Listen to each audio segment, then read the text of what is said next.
વિસ્તારમાં એક મર્સિડીઝ કારને આગ લાગવાની ઘટના બની। જો કે સીસીટીવી પરથી ખબર પડી કે આગ લગાવવામાં આવી છે। પોલીસે આ સીસીટીવીના આધારે ફરિયાદ નોંધી છે।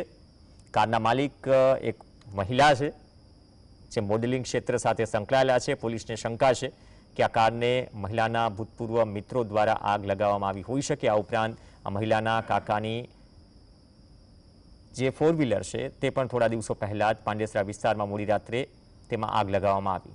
પોલીસ તપાસમાં એવું અનુમાન લગાવાઈ રહ્યું છે કે બંને કારને એક જ અજાણ્યા વ્યક્તિએ આગ લગાડી હોઈ શકે।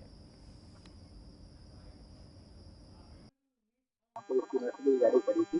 रात को मर्सिडीज गाड़ी में कोई दो आदमी आया, वो आग लगा के चले गए। तो इस संबंध में वैसे पुलिस स्टेशन में एफआईआर दर्ज की गई है और आगे की तपास चालू है।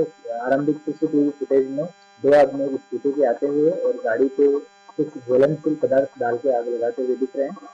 और कंटिन्यू हमारी जो वैसे पुलिस स्टेशन का सर्वेलेंस स्क्वाड है वो और एलसीबी की टीम है वो उनको पकड़ने के लिए लगी हुई है।